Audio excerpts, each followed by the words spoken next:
আসসালামু আলাইকুম দর্শক। আমি এর আগেও আপনাদেরকে বলেছি কয়েকটা ঘটনায় জামাত এনসিপির তাৎক্ষণিক রিয়াকশন মানুষের মধ্যে স্বাভাবিকভাবে প্রশ্ন তুলবে।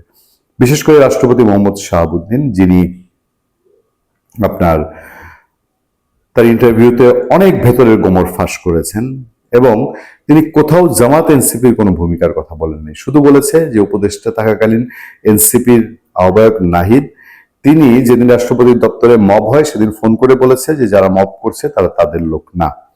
এর বাইরে জামাত এনসিপি সম্পর্কে রাষ্ট্রপতি কোনো মন্তব্য করেনি। কিন্তু কেন যেন বাংলাদেশে আর কারো গায়ে না লাগলেও রাষ্ট্রপতির ইন্টারভিউটা জামাতের গায়ে লেগেছে। এনসিপি বলছে রাষ্ট্রপতি শপথ ভঙ্গ করেছে, নাহিদ ইসলাম বলছে যে রাষ্ট্রপতিকে অভিশংসন দিয়ে ইমপিচ করে তাকে অপসারণ করতে, জেলে দিতে। জামাত বলছে যে কেন, প্রশ্ন তুলেছে, খুব শক্তভাবে বিবৃতি দিয়েছে জামাতের আমির। এবং এসব যখন হচ্ছে তখন আরো একটা ইন্টারেস্টিং বিষয়ে এই এনসিপি এবং জামাত আবার রিয়েকশন দিচ্ছে একটা বিষয়, সেটা হলো পুলিশ হত্যার তদন্ত বিষয়। যখন সরকার, আমরা পত্রপত্রিকা ধরে প্রথম জেনেছি যে সরকার পুলিশ হত্যার বিষয়ে গ্রিন সিগন্যাল দিয়েছে। এখন আমার সামনে যে রিপোর্টটা, সেই রিপোর্টে বলা হচ্ছে জুলাই গণ অভ্যুত্থানে পুলিশ হত্যার বিষয়টি তদন্ত করা হবে বলে জানিয়েছেন স্থানীয় সরকার, পল্লী উন্নয়ন ও সমবায় মন্ত্রী মির্জা ফখরুল ইসলাম আলমগীর।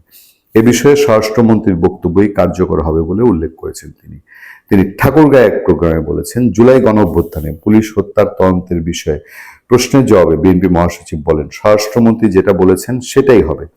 তদন্ত হয়েছে, প্রয়োজন হলে আবারও তদন্ত হবে। বিষয়গুলো যেহেতু আদালতে আছে, আদালতের সিদ্ধান্ত অনুযায়ী চলবে। বিএনপি মহাসচিব মির্জা ফখরুল এ সময় সাংবাদিকদের প্রশ্নের জবাবে বলেন, স্থানীয় সরকার নির্বাচন যথাসময়ে অনুষ্ঠিত হবে। বর্তমান সরকার গণতন্ত্রের প্রাতিষ্ঠানিক রূপ দিতে কাজ করছে। এই হলো সরকারের অবস্থান। সরকার পুলিশ হত্যার তদন্ত করবে এবং এই তদন্তের কথা জানার সাথে সাথে জামাত এনসিপি রিয়েকশনের, জামাতের সবশেষ রিয়েকশনটা দেখেন। পুলিশ হত্যা তদন্তের নামে জুলাইয়ের ঘটনা ভিন্ন খাতে প্রবাহের চেষ্টা, জামাত বলছে। কেন বলছে আপনারা সহজেই বুঝতে পারেন। জুলাই অভ্যুত্থান সময়ের হত্যা মামলায় আওয়ামী লীগ নেতাদের জামিনে উদ্বেগ প্রকাশ করেছে জামাতে ইসলামী। দলটির সেক্রেটারি জেনারেল মিয়া গোলাম পরোয়ার শুক্রবার বিবৃতিতে বলেছেন, হত্যায় জড়িতরা জামিনে মুক্ত হয়ে সহিংসতায় জড়ালে দায়ভার সরকারকে নিতে হবে। মিয়া গোলাম পরোয়ার বলেছেন, সুরক্ষা অধ্যাদেশ উপেক্ষা করে, সেই যে ইন্ডিমনিটি অধ্যাদেশ জামাত এটা ধরে রাখতে চায়, উপেক্ষা করে পুলিশ হত্যা তদন্তের নামে জুলাইয়ের ঘটনা প্রবাহ ভিন্ন খাতে প্রবাহের অপচেষ্টা চলছে। যারা ফেসিবাদী শক্তিকে পুনর্বাসনের চেষ্টা করছেন তারা মনে রাখবেন, এ ধরনের আত্মঘাতী পদক্ষেপ পরিণতি থেকে কেউ রেহাই পাবে না। মানে হচ্ছে যে পুলিশ হত্যা তদন্ত তারা করতে দিবে না। শাক দিয়ে মাছ কতকাল ঢেকে রাখা যাবে?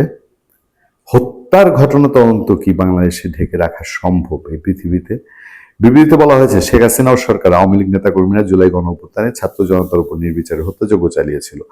গণহত্যায় সরাসরি জড়িত আওয়ামী লীগ নেতাকর্মীদের জামিন দেওয়া হচ্ছে। কার্যক্রম নিষিদ্ধ থাকা সত্ত্বেও বিএনপি নেতাদের নির্দেশনায় বিভিন্ন স্থানে আওয়ামী লীগ কার্যালয় খোলা হচ্ছে। এ ধরনের পদক্ষেপ গণতন্ত্রের জন্য অশনি সংকেত। এর নেপথ্যে কারা সক্রিয়তা জাতির কাছে স্পষ্ট। অবিলম্বে গণহত্যার বিচার নিশ্চিত করতে হবে। কিন্তু স্পষ্ট, বিএনপি ছাড় দিচ্ছে।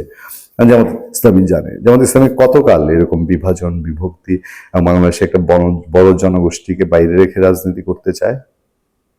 আর সরকার যেহেতু স্পষ্ট অবস্থান নিয়েছে, পুলিশ হত্যার তারা বিচার করবে। সামনে সরকার কিভাবে তার রাজনৈতিক এই বাধা অতিক্রম করবে, সত্যিকার ন্যায় বিচার প্রতিষ্ঠা করবে, দেখার অপেক্ষায়।